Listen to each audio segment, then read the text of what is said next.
ज्ञानेश्वर माऊली ते विठू माऊली ह्या पालखी पथावरील गावांच्या विकासाचा गुरुभक्तांनी घेतलेला ध्यास म्हणजे गुरुमाऊली उत्सव. 1000 स्वयंसेवक, 200 निष्णात आणि 200 गावं असं हे समीकरण आहे. आळंदीपासून तर पंढरपुरापर्यंत ज्या ज्या ठिकाणी मुक्काम होतात पालखीचे ती सर्व गावं ह्यांचा विकास आणि आसपासच्या किमान 8-10 गावांचा विकास हा उद्देश आहे.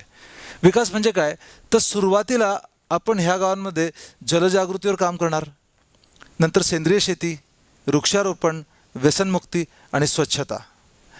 दिंडी जाईल त्याच्या 4 दिवस अगोदर प्रत्येक गावामध्ये आपले स्वयंसेवक जातील आणि ह्या गावांमध्ये लोकांना तणावमुक्त आणि शारीरिकदृष्ट्या तंदुरुस्त बनवण्यासाठी योगा, प्राणायाम, ध्यान ह्या सगळ्यांचा उपयोग करतील.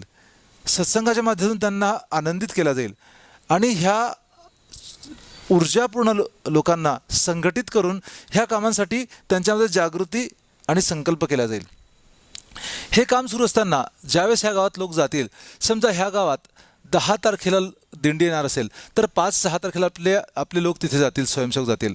हे गाव आणि आसपासच्या 10-12 गावांमध्ये प्रत्येकी गावामध्ये 7 ते 8 लोक असतील आणि हे लोक गावातल्या सर्व समस्यांचं निरीक्षण परीक्षण करतील, परिसराचा सर्व्हे करतील. पाण्याचे स्रोत कुठले आहेत, पाणी कशा प्रकारे साठवलं जाऊ शकतं, त्याचं नियोजन कसं केलं जाऊ शकतं, त्याला आणखी पाण्याचे स्रोत आणखी जास्तीत जास्त कसे प्रबळ बनवता येतील ह्यासाठी सर्वे होईल. प्रत्येक गावाचा सर्वे होईल, प्रत्येक कुटुंबाचा सर्वे होईल आणि जिथे आपलं कार्यालय असेल, पुण्यामध्ये एक कार्यालय असेल मोठं आणि पंढरपुरात एक कार्यालय असेल मोठं, ह्या कार्यालयांमध्ये ही माहिती पोचवल्या जाईल. त्या माहितीचं योग्य प्रकारे ॲनालिसिस होऊन त्याचं अगदी सूक्ष्म नियोजन होऊन ह्या लोकांना पुन्हा ते पुरवल्या जाईल. हे लोक मग त्यानुसार ह्या गावामध्ये कामाचं नियोजन करतील, लोकांना एकत्र करतील आणि 2 दिवस ह्या गावात राहून ह्या गावातल्या लोकांना आपलंसं करून हे नियोजन करून ह्या गावामध्ये लोकांना आणखी संघटित करावं, आणखी बलवान बनावं ह्यासाठी आर्ट ऑफ लिव्हिंगच्या अलग अलग शिबिरांचं नियोजन करून इथून ते बाहेर पडतील 7 तारखेपर्यंत. 8-9 मध्ये गॅप गेल्यानंतर 10 तारखेला ह्या ठिकाणी दिंडी येणार असेल तर तिथे दिंडी येईल आणि 11 तारखेला सकाळी 9 वाजेवरनं इथून दिंडी बाहेर पडेल. त्याच 11 तारखेला संध्याकाळी आपली दुसरी टीम, दुसरा एक संच लोकांचा इथे येईल आणि ह्या आसपासच्या भागाची संपूर्ण स्वच्छता करेल. स्वच्छता करून ह्या गावातल्या लोकांना देखील स्वच्छतेमध्ये सामील करून घेतील. पुन्हा गावात संध्याकाळी उत्सव होईल, एक सत्संग, प्राणायाम, ध्यान, योगा हे सगळं होईल आणि त्या दिवशी रात्री आणि दुसऱ्या दिवशी 12 तारखेला मिळून सर्व लोक एकत्रित करून ह्या गावाच्या विकासाचं पूर्ण नियोजन करण्यात येईल आणि ह्या नियोजनाच्या अनुसार ह्या गावातल्या लोकांना सांगितलं जाईल की आपण काय करू शकतो आणि त्यानुसार येत्या वर्षभर ह्या सर्व गावांमध्ये त्या नियोजनानुसार कामांना हातात घेतलं जाईल.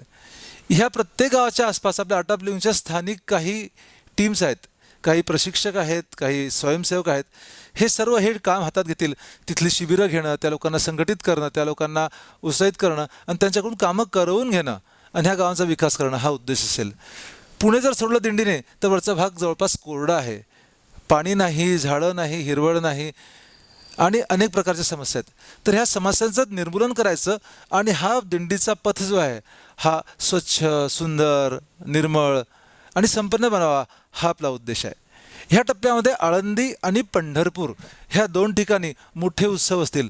त्या ठिकाणी अगोदरच्या 3 दिवस 28ला इथून पालखी निघेल तर 26-27 पासूनच इथे आपले लोक काम करतील आणि ह्या आसपासच्या सर्व प्रदेशातल्या गावांमध्ये देखील काम करतील आणि इथे जो महाराष्ट्रभरातून जो समुदाय येईल, जे लोक येतील त्या सर्व समाजाला हे लोक सेवा देतील. इथली स्वच्छता असेल, इथल्या आरोग्य सेवा असतील, सर्व प्रकारच्या सेवा देतील आणि शेवटी पंढरपुरात ज्यावेळेस पोहोचतील त्यावेळेस 15 तारखेला एकादशी आहे तर इथे 13 तारखेपासून आपले लोक जमलेले असतील. इथली रहदारी, त्याचं नियंत्रण, इथली स्वच्छता, ह्या लोकांना मार्गदर्शन करणे, त्यांना वैद्यकीय सुविधा, अन्न ह्यांचा पुरवठा देणे, इथले पोलीस आणि इथलं नगरपालिका प्रशासन ह्यांना मदत करणे, हे सर्व कामं इथे होतील. पंढरपूरच्या आसपासच्या जास्तीत जास्त गावांमध्ये हे जागृती अभियान आणि विकास अभियान राबवण्यात येईल कारण इथे दरवर्षी किमान 10 ते 12 लाखापर्यंत लोक जमा होतात. 15 तारखेला एकादशी झाल्यानंतरही आपले लोक तिथे थांबतील. 16, 17 आणि 18ला सकाळी इथून बाहेर पडतील. 17पर्यंत सर्व काम करतील.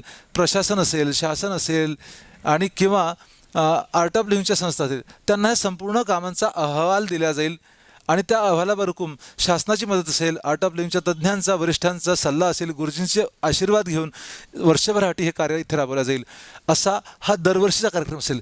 हे वर्ष इथलं वर्ष प्रथम असेल. प्रथम वर्षाला होऊ शकतं कदाचित काम थोडंसं हळू असेल, कमी प्रमाणात असेल, पण पाया रुजवणी मात्र ह्याच वर्षी होणार. 2016च्याच ह्या आषाढी वारीमध्ये इथे पाया रुजवणी होणार आणि वर्षानुवर्ष हा एक उपक्रम राबवून इथे संस्कृती स्थापित करण्यात येणार असा हा गुरुभक्तांनी माऊलीच्या एका माऊलीपासून दुसऱ्या माऊलीच्या पथावर जाण्यासाठी केलेला हा संकल्प आहे. त्याला आपण नाव दिलं आहे गुरुमाऊली उत्सव. माऊलीपासून माऊलीपर्यंत जाणारा हा पथ जो आहे ना, हा सुंदर व्हावा, स्वच्छ व्हावा, समृद्ध व्हावा, ह्यासाठी आपण केलेले हे सगळे प्रयत्न असतील. ह्या प्रयत्नात मला वाटतं प्रत्येकाने सहभागी झालंच पाहिजे. हा फक्त एवढ्या पथाचा विकास नव्हे तर महाराष्ट्राच्या कानाकोपऱ्यात प्रत्येक जीवापर्यंत जाणारा हा संदेश असेल. ह्यासाठी पैसा लागेल, वेळ लागेल, आपली उपस्थिती लागेल, साधनं असतील. ह्या सर्व बाबतीत शासनापासून तर सामान्य नागरिकापर्यंत प्रत्येकाने सामील व्हावं आणि हा उत्सव खऱ्या अर्थाने आपल्या प्रत्येक महाराष्ट्रीयन माणसाच्या जीवनातली एक संस्कृती बनावी ह्यासाठी विनंती आहे. प्रत्येकाने सहभागी व्हा आणि चला करूया आपला महाराष्ट्र सुंदर, स्वच्छ आणि संपन्न.